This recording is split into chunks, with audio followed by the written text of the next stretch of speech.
पदार्थ जो कठोर हो मतलब जटिल हो, मजबूत हो, है ना। तो ये पदार्थ जो कठोर हो, चमकीले हो, यानी उसमें विशेष प्रकार की चमक भी होनी चाहिए। आघातवर्धे हो, आघातवर्धे यानी जब हम उसे आघातवर्धे का मतलब ये होता है कि कोई भी धातु को पीट पाट करके लंबा चौड़ा किया जा सके, है ना। तन्य हो, तन्य का मतलब इसे लंबा तार के रूप में हम खींच सकते हैं, ठीक है। तन्य भी होना चाहिए। ध्वनिक, ध्वनिक कहने का मतलब जब दो धातु एक दूसरे पर हम टकराएं तो वो आवाज करना चाहिए, यानी ध्वनिक होना चाहिए, ठीक है। और ऊष्मा तथा विद्युत के सुचालक होते हैं, यानी इसमें बिजली भी बहनी चाहिए धातु में, ठीक है। तो उसे हम क्या कहते हैं, धातु कहते हैं। यह आपने देख लिया, जैसे कि आयरन हो गया, कॉपर हो गया, एल्यूमिनियम हो गया, ईटीसी यानी एक्सेट्रा, बोले तो इत्यादि। तो ये सारे के सारे धातु के ही उदाहरण हैं, है ना। मैंने यहाँ पे लिख दिया कि इन सभी में उपरोक्त सभी गुण, यानी जो भी क्वालिटी दिए गए हैं वो सभी गुण इसमें पाए जाते हैं, इस बात को ध्यान रखना, ठीक है। तो उन्हें हम क्या कहते हैं, धातु कहते हैं। तो ये आपने समझ लिया।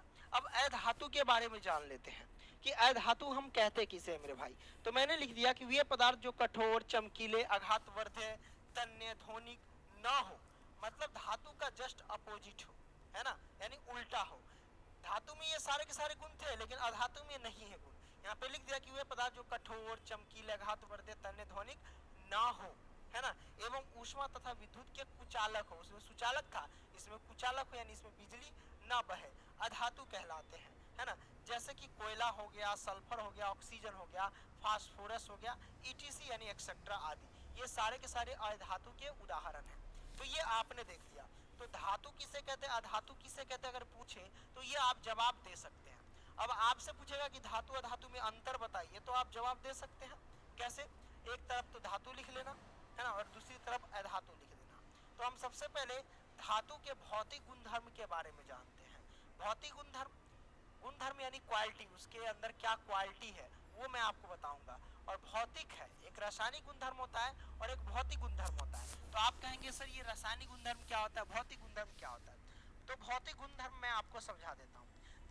जैसे कि मान लो कि ये धातु है, इसको तोड़ेंगे तो तोड़ने के बाद भी क्या रहेगा, ये धातु ही रहेगा, दूसरा चीज में नहीं बदलेगा। मान लो कि हमारे पास ये, समझो कि ये बुक नहीं दिखाऊंगा, है ना, क्या मैं दिखाऊं, हाँ मान लो कि कोई पेपर है, कागज है ना, क्या है, कोई कागज है, ठीक है।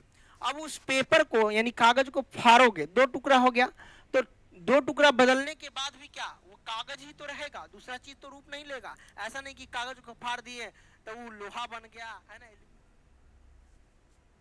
ऐसा तो नहीं है ना। तो भौतिक भौतिक गुणधर्म का मतलब ये है मिलेगा। तो ये भौतिक गुणधर्म होता है। और रासायनिक गुणधर्म में क्या होता है, जैसे कि दो दो पदार्थ हमने ले लिया, दोनों को मिला दिया और नया पदार्थ बन गया। क्या बन गया, नया पदार्थ, ये नए गुणधर्म वाले बन गया, तो वो रासायनिक परिवर्तन हो जाते हैं। तो भौतिक परिवर्तन आपने समझ लिया। तो भौतिक परिवर्तन में पहला आती है चमक। तो धातु में चमक होती है विशेष प्रकार की। मैंने यहाँ पे लिख दिया कि जितने भी धातु होते हैं उनकी सतह चमकदार होते हैं।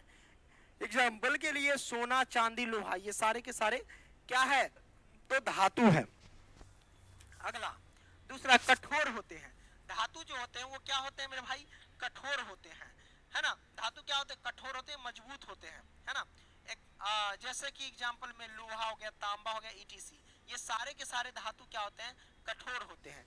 लेकिन कुछ ऐसे भी धातु होते हैं जो मुलायम होते हैं, जैसे कि लिथियम हो गया, सोडियम हो गया, पोटेशियम हो गया, ये मुलायम धातु है, इसे आसानी से हम चाकू से काट सकते हैं। क्वेश्चन पूछ दिया जाता है कि ऐसे धातु का नाम बताएं जो आसानी से चाकू से कट जाता है, तो वो कौन है, लिथियम, सोडियम और पोटेशियम।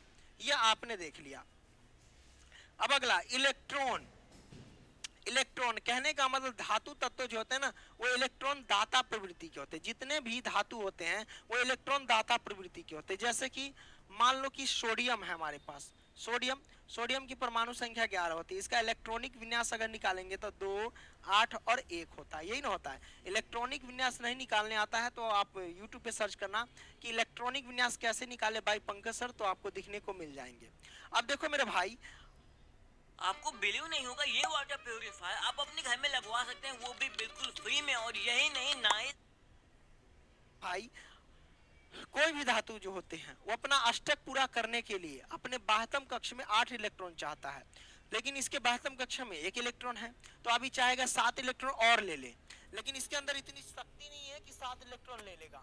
तो ये करेगा क्या, ये क्या करेगा, अपना स्टेप पूरा करने के लिए 1 इलेक्ट्रॉन को त्याग देगा, 1 इलेक्ट्रॉन को त्याग देगा, मतलब 1 इलेक्ट्रॉन किसी को दे देगा। तो 1 इलेक्ट्रॉन किसी को दे दिया मतलब क्या, ये धनवान है तभी तो दे रहा है ना, ये धनवान है तभी तो दे रहा है ना।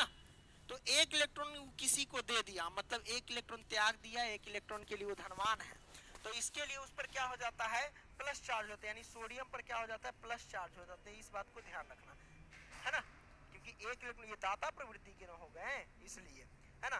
तो यहाँ पे लिख दिया कि धातु इलेक्ट्रॉन दाता होते हैं, यानी इलेक्ट्रॉन किसी को दे सकते हैं, जैसे कि सोडियम हो गया और मैग्नीशियम हो गया।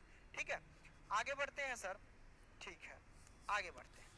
अब यहाँ पे धातु के भौतिक गुणधर्म के बारे में अगला पॉइंट है कि रूप यानी अवस्था, है ना, ठोस द्रव्य गैस, ये सब रूप अवस्था को दर्शाता है। यहाँ पे मैंने क्या लिखा, हेलो, कि धातु कमरे के ताप पर ठोस होते हैं। धातु जो होते हैं वो कमरे के ताप पर क्या होते हैं, ठोस होते हैं, लेकिन मरकरी जो होता है, मरकरी जो है यह द्रव अवस्था में होते हैं। कहने का देखो कि धातु जो होते हैं वो कमरे का ताप मतलब